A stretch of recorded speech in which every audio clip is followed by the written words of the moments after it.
Thank you for logging on, and thank you for your interest in datacasting. I'm Dr. Stephanie Frazier, and I serve as the Vice President of Education for South Carolina ETV and Public Radio. We began our datacasting journey almost a year ago, and it's been an interesting but fun ride. We spent the bulk of last year working to transform a system that was originally designed for public safety into something that educators would feel comfortable using. We currently have 200 devices deployed in 5 districts across the state. Our goal is to have 3,000 to 5,000 devices deployed by the end of this school year. We are learning a lot as we go, and we are so excited that we now have other peer stations who have joined us. At the time of this recording, there are 5 states who are heavily engaged in datacasting efforts, and they are South Carolina, Indiana, Pennsylvania, Kentucky, and South Dakota. Quite possibly, by the time you watch this recording, other states may have begun projects as well. Among the 5 states that do have current projects, there are 41 stations with a combined audience total of more than 32 million. There's an estimated 1.6 million without internet access, and true to public media's mission, our teams are working to provide solutions to those in that target group. Over the next several minutes, you'll hear from representatives in 3 states that are piloting the datacasting technology for education. But before we dive in, let's take a look at a brief animated video that offers an introduction to the datacasting concept. It's all too easy to take our technologies for granted, things like smartphones and broadband internet. But access to quality broadband coverage is an issue nationwide and in your area. And because of the COVID-19 pandemic, that gap is more crucial than ever, with hundreds of thousands of students learning from home, but unable to use online learning tools. Fortunately, there are other ways to send content to those students, including something a little unexpected, taking legacy technologies and adding some innovation. See, part of a TV broadcast signal can be used for sending encrypted data. This is known as datacasting. It's often used by public safety personnel to get important information when radio and cellular systems get overloaded. All kinds of files can be transmitted this way: images, videos, HTML files. So why can't we use datacasting to send educational content to students without internet access? Turns out we can. As part of a new pilot program, we will partner with school districts to provide students with a computer, antenna, and receiver. When these are connected, the student will receive instructional units built from our extensive library of educational content, videos and lessons that you might have seen before on these websites. But in this case, no internet is required. The content is viewed through an internet browser, and it simulates the browsing experience. It's also secure since the data is private, and the content is completely controlled by the sender. Think of it as a huge multimedia library, with presentations curated by teachers to meet individual student needs. As we grow the program, teachers will be able to add their own content. For example, recorded video messages for their classes. And we'll be exploring strategies to allow a return path for student assignments. The potential is enormous. Datacasting can't take the place of broadband internet, but that's okay, it's not meant to. It just provides an equitable solution, using established technology and infrastructure in a time of great need. The best part is, we can start right now, to shine a beacon into the home of every child. Because there's no time to lose. We hope you'll join us. If you aren't already familiar with datacasting, hopefully that video shed some insight, and hopefully things will start to make sense as we continue the conversation. As I mentioned, we have representatives who will talk a little bit about the work that's going on with datacasting in their respective states. Let's receive their introductions now. Hi, everyone. I'm Carrie Kazicki. I'm with Pennsylvania PBS. So that is the collective name that we've given the 7 public television stations across the state of Pennsylvania.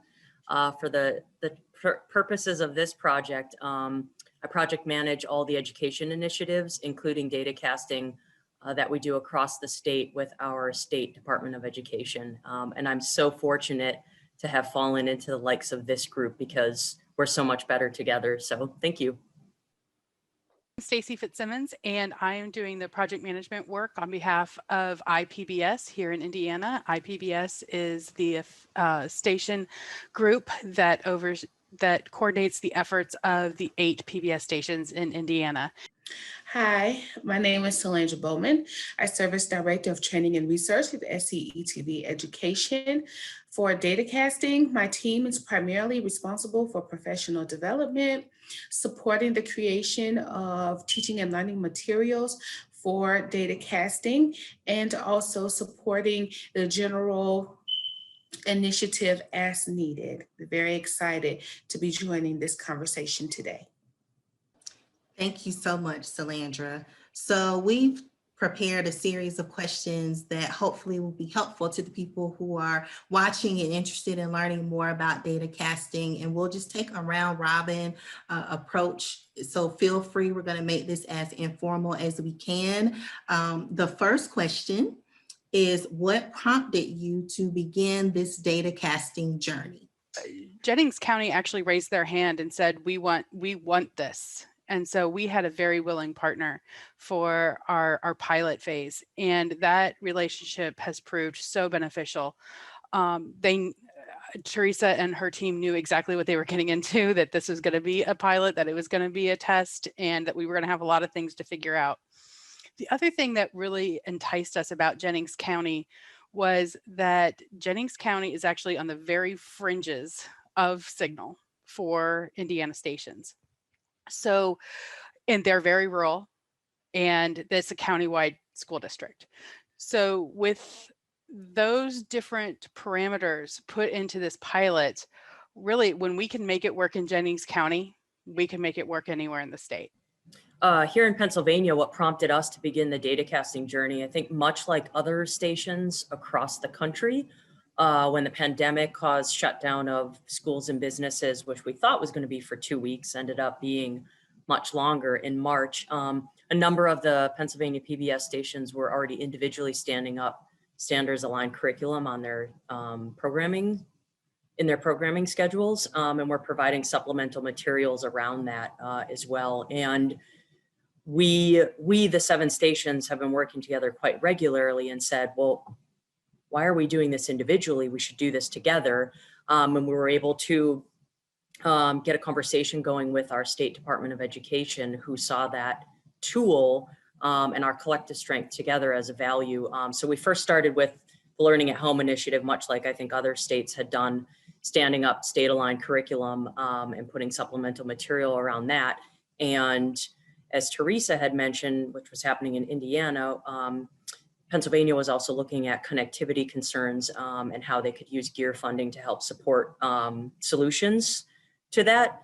And so we, as broadcasting stations, have an existing legacy technology, right? We can use our broadcast signals to put educational material through. We already do this with emergency situations. So it made sense to then see if we could use that infrastructure for education. And I have to say, South Carolina has been paving the way. And I use this analogy often. They're the head of the peloton.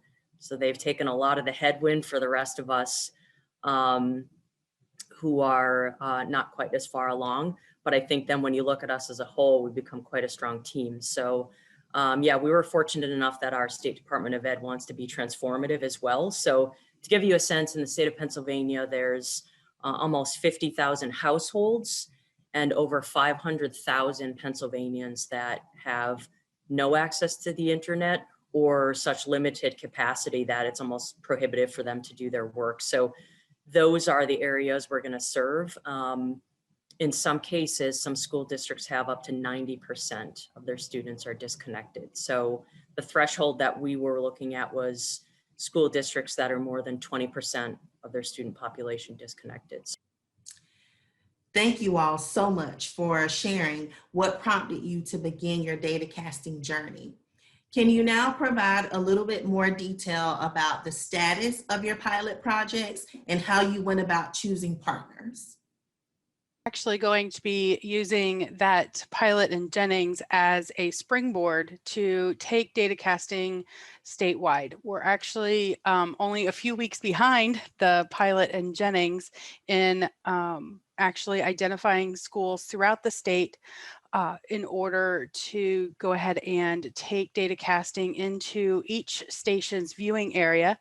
And we have reached out to several schools already, and we have some schools that are interested, and we created a rubric and some data to go with that rubric in order to identify those schools that we thought might be the best candidates for launching datacasting.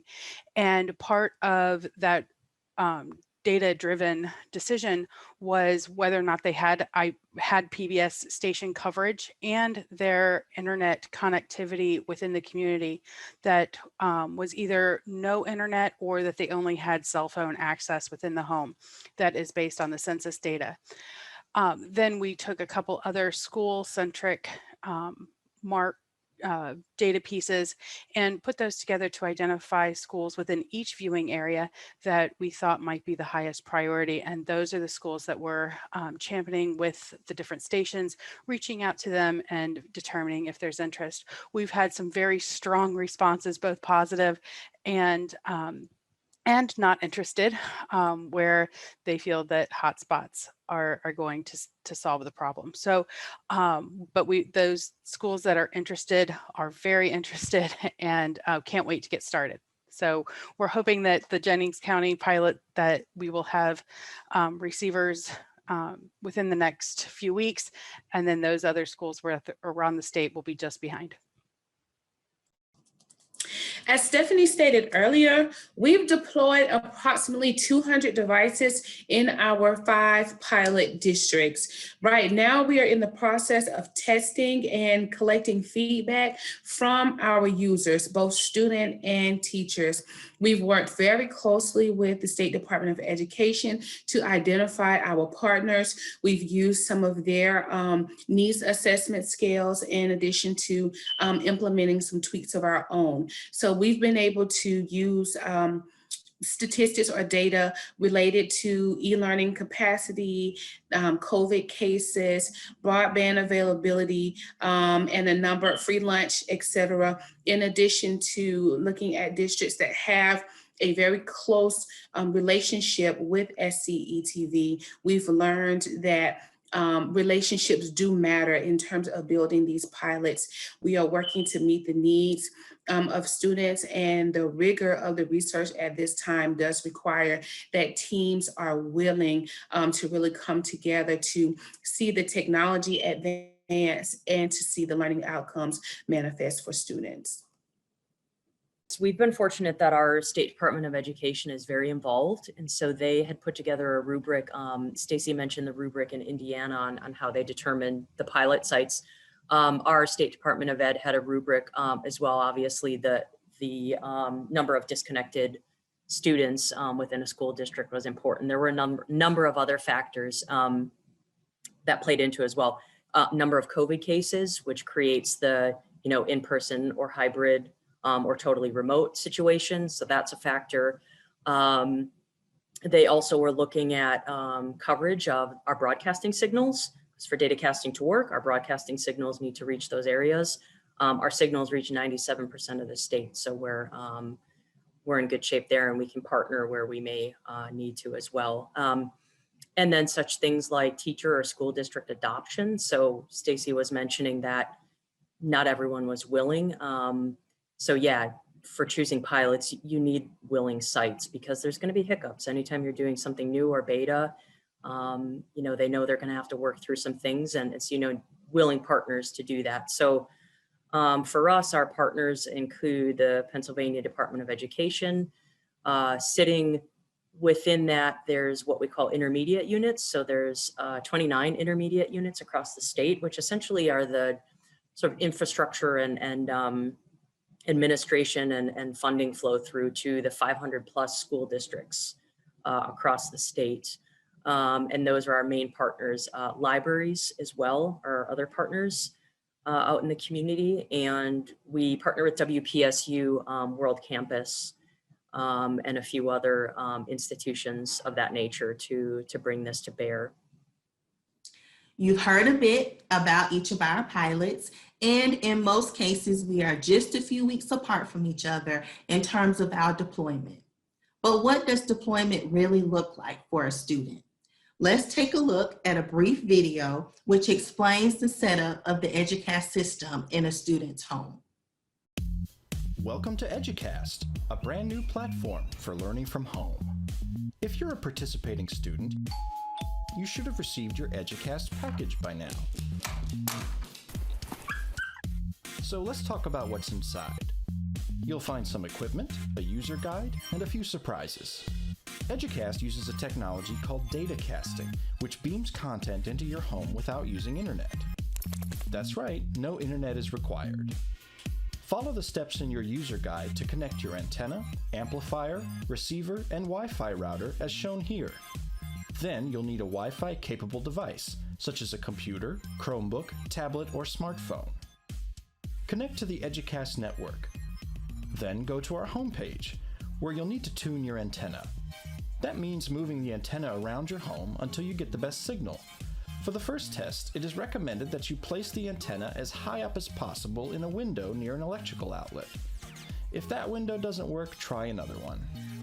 And that's it, you're ready to begin.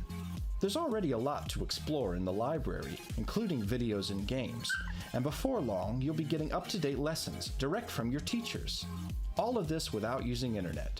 Just remember to follow the user guide, and don't let the dog eat your homework. Sorry. The dog gets me every time I watch.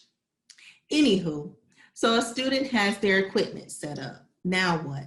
That answer really is going to vary depending on the state.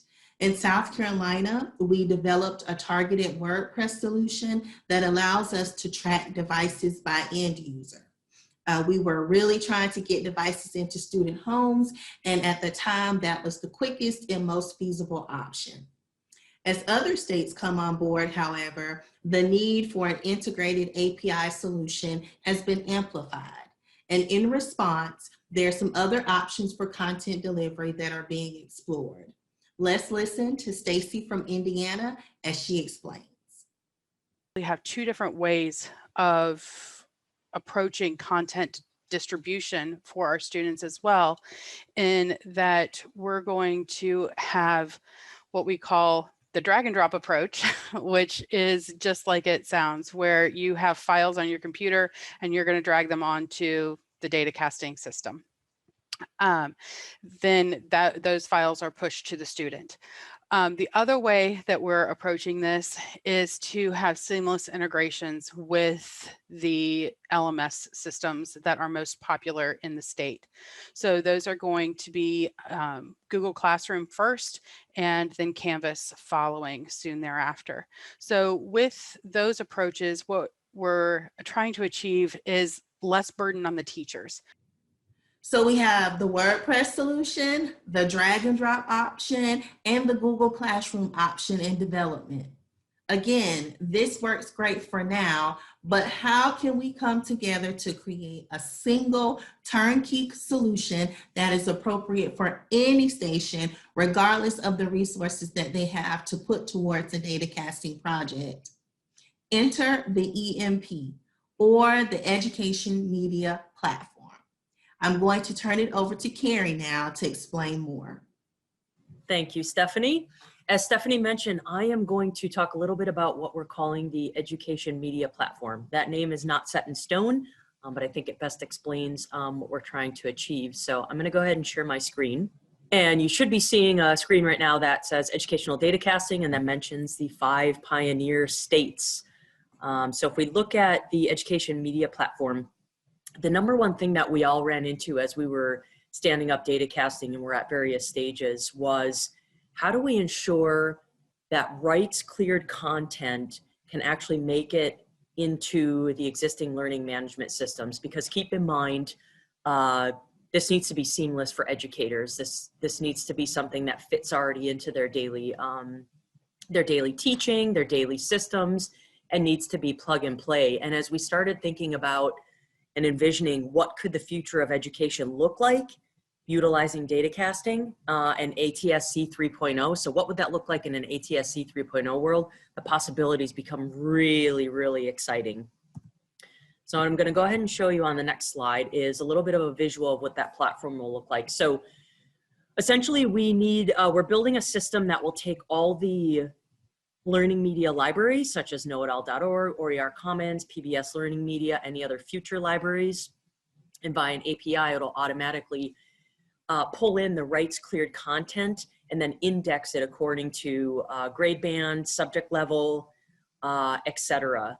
And it will make those assets available in the education media platform, which then links right into learning management systems that schools already use, like Google Classroom, Canvas, Moodle, Seesaw, Blackboard, etc.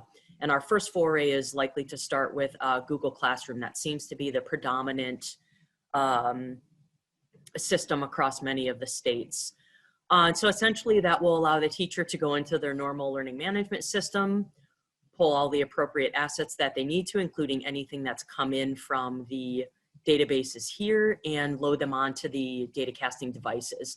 And then those then get datacasted out using the public television transmission signal, and they arrive into the little receiver at the student's home. So it's a little receiver that then plugs into any internet connected device or Wi-Fi enabled device. And then that will allow the student then to essentially get the homework, get the lessons, get the instructions, get the videos, whatever the teacher is sending them for their coursework. That allows them to actually then interact in that coursework, view it, read it, whatever they need to be doing.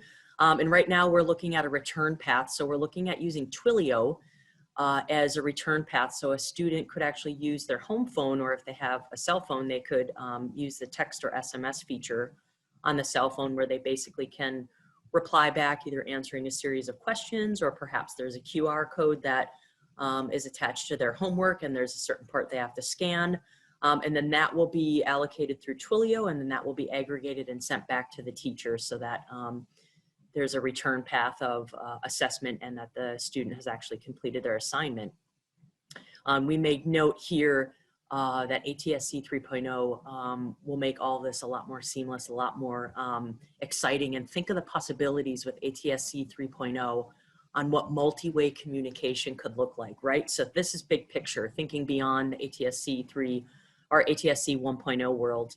And then we know there's a number of ways that folks get their programming out to their broadcast signals. So obviously we are able to work within folks that have joint master control, or if they have their local master control at their station, we can certainly do that too. And we're looking at automating as much as we can through APIs so that it automatically ingests that. And then the next slide is just a little bit more of a deeper dive into what the interface will look like. As I mentioned, you've got the teachers that will already have the automatically indexed rights cleared assets put into their learning management systems. They simply can plug and play and drag them into their assignment sections within their LMS and put them out to the datacasting devices, which then again arrive at the student's home. So this just allowed you to see that part of the process a little bit closer and a little bit more exciting. So this is something that we're looking to build that could be available for any states that might be looking to go into educational datacasting. So we're fortunate that the 5 pioneers are putting this together right now, but we are excited to see other folks being able to pick this up and going into educational datacasting.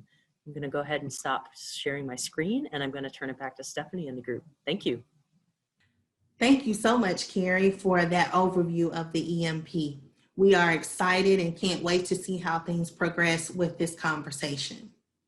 As you all can see, datacasting brings a number of different parts, and we are doing our best to move things along as quickly and as efficiently as we can. We continue to explore items like assessment, technical support, and building credence for datacasting in education beyond the pandemic. The most immediate need for us is related to assessment. We've identified baseline measures such as the number of devices deployed, the amount of data cast, and assignment completion. But we'll continue to look at those qualitative measures such as, student and family and teacher overall satisfaction. As we continue along this journey, one thing is for certain: there is no shortage of questions, but we are better when we try to answer them together. Please reach out to anyone that you've seen on the recording, and we will do our best to answer questions for you as we navigate this journey.